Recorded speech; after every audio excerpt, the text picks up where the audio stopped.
Ladies and gentlemen of the internet, welcome back to my survival world, where in the last episode we built the stonemason's house and connected up this long road all the way back to the kingdom of Ventia. And in this episode, I've got an awesome build plan for you guys that's gonna be the smithing guild, so grab your snacks and drinks and feel free to leave me a like if you'd like to. And you should probably consider subscribing, because overambitious survival projects is what I do on this channel. But hey, all that's up to you, and you know what? I think it's time we just get right into the video. Good, folks, it is good to be back, and you know what? I'm stood here at the edge of Ventia, and where we left this place off before we started doing the village transformation is right here with all this land that still needs to be terraformed and built. And if you're new to the channel, you wouldn't know that I always do an intro time-lapse segment where I try to do as much terraforming as I possibly can for the video. And so this time, since I'd like to connect these two roads up to each other with a bridge, I think we're gonna need to build a beach right here. And so without any further ado, I think it's time we roll that intro time lapse. Oh yeah.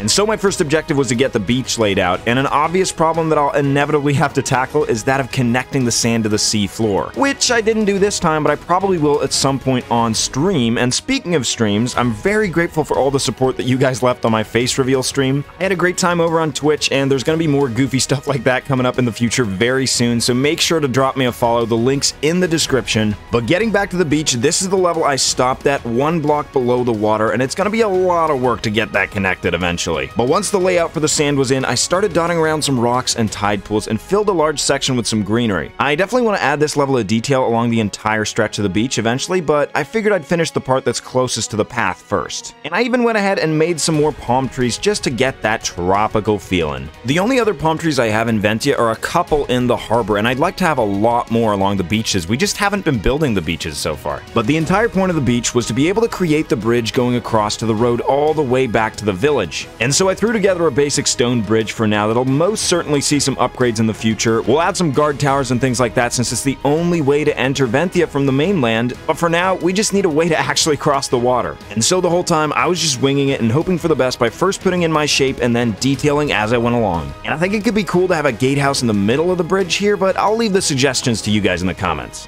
But all in all, I'm pretty happy with how the bridge came out, and I think it's time we take a look at it in first person, so I will see you guys on the other side.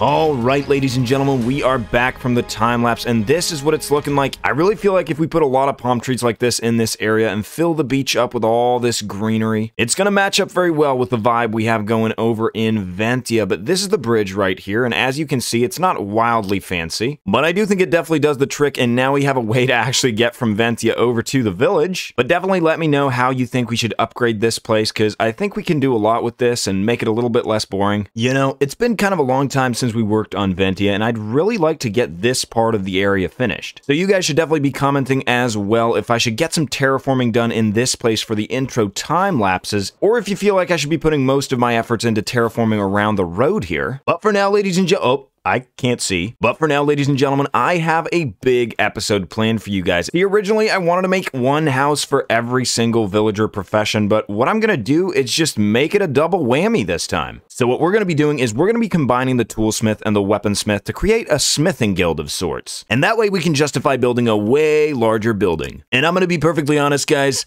I got kind of carried away with this one, because I've told you guys earlier that I really want to build a castle over up on this hill where my shulker mess is currently resting. But listen, that's going to be in like 6 episodes or something. And personally, I just can't wait that long to build a castle. It's got to be castle time right now. So boys, the plan's going to be really simple. We're just going to have to build a mini castle. Oh yeah, you guys seem so excited about that idea, huh? That's right, you heard me. We're going to be turning the smithing guild into a mini castle. Because we've been building in the same style here for a really long time, and it's upgrade time. That's right, llamas. And so I've gathered up a bunch of things that we might need here in a, well, second shulker monster. And so what we gotta do is lay out a nice foundation. But before any of that, honorary cow, how'd you get out here? My goodness, we gotta get you back, and you are not fast, buddy. Guess I can't really expect a cow to be fast. All right, back you go, and back to business we go. So let's get this layout in order. Every good castle needs a main tower, and so that's what I started mapping out with this 5x5 area. And after I was done with that, I started mapping out the layouts of the rest of the buildings that are going to be enclosing the courtyard. And so as I was laying this out, I decided that this really long building that I'm building right now is going to be where the smithies are going to be. And so that's why we're going to need this building that's connected to the tower as the entrance to the residential area up top. And so that leaves back here where we're going to have a wall enclosing the courtyard itself. Sound good to you guys? Because I feel like we have a pretty good plan. So let's do this. All right, now that we have a plan, I think I want to start with the tower this time. Building towers is usually something I go for towards the end of a castle build, so this time I'm going to start out with it just to try something different. And so I'm going to go ahead and build this 10 blocks tall, I think, and we're going to texture in everything we want to as well.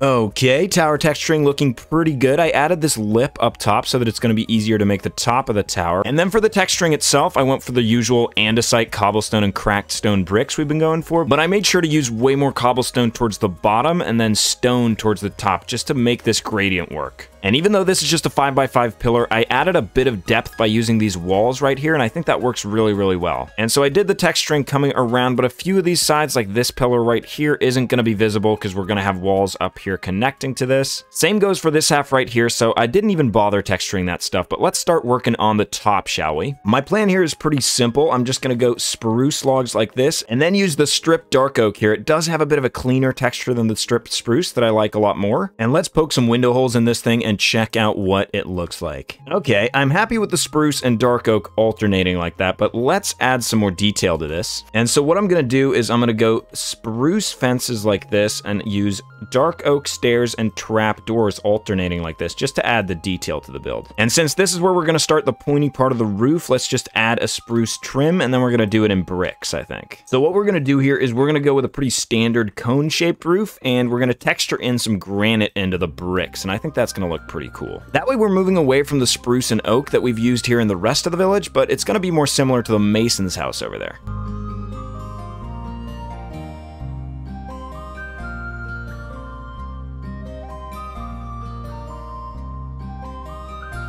You know, I think that's looking pretty awesome, and the reason I have that little flower pot up there is because this is supposed to be a flagpole. We are going to put a flag up there eventually, but I think I want to put all those there at once. And so I think the last thing we need to do before we can call this part finished is add some greenery. And so the idea I had for these sides over here was to do leaves like this, and then put signs all the way along, even on the fence posts like that. And then we'll just probably put the blue flowers in here. Hopefully they'll go well with the brick roof. Oh yeah, that green and blue really breaks up the red of the granite and the bricks so nicely. I think that's looking super awesome. Now next up, I'd like to focus my attention over on this really long part right here. The reason I have this gap right here is because I want to do sort of a tunnel type thing through the whole house that's going to lead into the courtyard over here. And so our first order of business, as always, is going to be building up our box. And for this, I'm just going to be using straight up spruce and stripping it down. We could be using the oak to mix in, but I want to see what just spruce looks like just to find out. Because listen, I really haven't used stripped spruce that much. I'm more of a dark oak guy myself, as the OGs will know. But let's get all this filled in and textured and we can move on from there.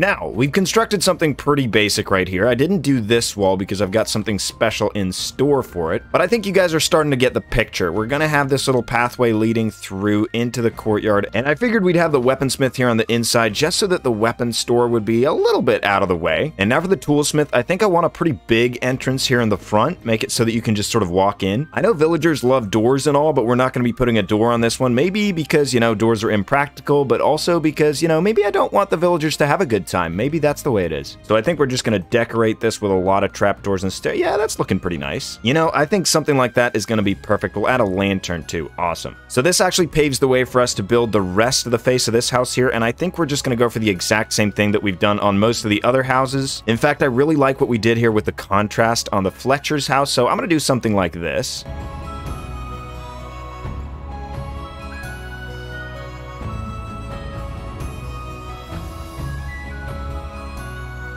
It's looking pretty good so far, guys. I mean, obviously, it's looking pretty naked and empty, but I like the direction where this is heading. It's not going to be too big and overshadow all the other builds in the area, but it's still going to stick out a lot and look really awesome. So I think what I'm going to do is put the roof on this thing just so that we can get going with the rest of the details and all the towers and things sticking out of it.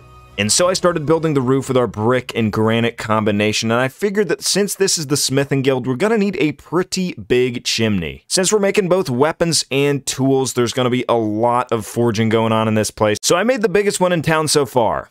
Okay, now this is all well and good. It's looking pretty cool with all these stripes right here, but it is a little bit too flat for my liking. And so I think what we can do here is just extend this out a little bit. In fact, I'm thinking we can just build an entire A-frame here, and it could look pretty cool. Yeah, I think something like this definitely has some potential. We're gonna have to do something with the sides here to make it more interesting. In fact, there are a few easy improvements we can make here right away. And you know, since there's gonna be a great view of the castle right here and some fields, maybe we should add a balcony. And I kind of want to do with this balcony what we did over here, if we can actually see it. Yeah, the Fletcher balcony right there. If we can do something similar, we might have to change a few things up. Yeah, that's a pretty cool addition. And as you guys can see, I went with the gray stained glass instead of the white. I thought the white just stood out a lot. As you guys know, most of the time I use the white stained glass, but sometimes you just gotta switch it up. Next up, we've got the areas to the side here, and I think I want to do double towers on each side. That's going to make this place look really epic. And so maybe if we just have the towers jutting out, something like this, and we'll do something kind of similar to these towers over here. And I think we'll make it about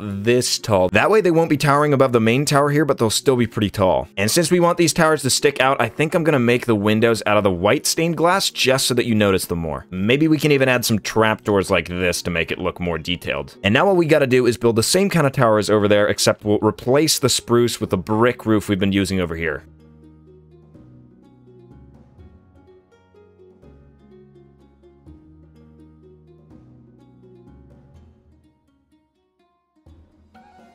I don't know about you guys, but I think this is looking pretty awesome. I mean, just imagine when we have all the flags flowing in the wind up there too. That's gonna look amazing. But while this side is looking really, really good, the other side of the place here is not really looking that hot. But like I said earlier, we've got the shops here on the bottom floors, which makes it so that we need a way to get up on the top floor, and that's why we need this wing coming out right here. Okay, here's what we're gonna do right here. Okay, we'll put a window right there, and then we'll make the grand entrance right in this spot. Man, these things grow fast. All I've had time to do is this, and they're already almost fully grown, so that's pretty crazy. Anyway, let's put this trim in and get finished with this side of the roof as well. Okay, so this is what I ended up doing here in front. We have the window and the entrance here, and I did put this mini A-frame up top so that we could add a little bit more greenery, and I think that fills out the area really, really nicely. And if you want to see what it looks like on the other side, ooh, interior coming soon, I guess. It just looks like this. We've got a little entrance into the actual residence here from the courtyard, and on top of that, I think it looks pretty great, just sort of sandwiched in between the tower and the house here. So we're at the home stretch of the actual construction here. The final part I want to build is this wall, and so I think we're going to want an entrance into the courtyard right here, but other than that, we can just raise this up a few blocks. Okay, so we have our 1 block thick wall, and the way we're going to do this is we'll just put some stairs up like this, and we'll do it on both sides so that we can get a thicker part up top. This way we can make sure there's actually a way to walk up here on the wall, and we can put a door right here into the tower. In fact, we're gonna have to thicken this part up just a little bit because otherwise we're not gonna be able to walk up there. Okay, now that we have a way to actually walk up here on the wall, I want to add some kind of roof to this place. And so let's just put some fences down here and see what we can do. And we'll grab our slabs and create some kind of trim here. Okay, I feel like this is looking pretty cool. I do feel like we could add maybe a small flag somewhere around here though. As you guys can see, I put the flagpole in where we're going to add a flag pretty soon. I did some greenifying the way we always do, and then I put some extra details into the rooftop here. And I would say that that makes the build a lot better now that we have the courtyard actually enclosed. Let's take a look at it.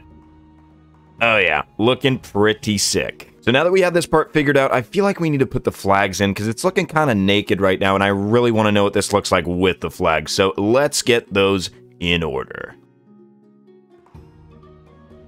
Okay, now that's definitely looking more like it. I love how that looks. But now that we have the flags in place, I think it's time we start work on these interiors here. And so what I want to start off with is probably the courtyard. And so we got to make a path coming all the way through here. Oh yeah, and remember to replace these blocks, guys, otherwise it's not going to look that great. Okay, now obviously we don't have a whole ton of space back here, but I think I want to cover up this wall with some vines just to get some green in here. And you know what? I kind of want the leaves to go all the way up on top of the roof. I feel like that could look really cool and break this up a little bit. Yeah, just something simple like that so that if you're flying over, you see a bit of green here. And now we want to mix in some of our spruce leaves just to spruce it up a little bit. And since we don't have that much space, one of the only things we can do here is create a little picnic spot. Something just like this. Maybe we'll add a little light to the area. And I figured maybe we could add some rose bushes in here as well. Something like that should do it for in here. We don't have that much space, but I feel like we nailed the cozy atmosphere anyway. Now we definitely need to decorate these actual smithing areas. But before we do so, I think it would be wise to get our villagers on hand that we're going to use as our smiths. And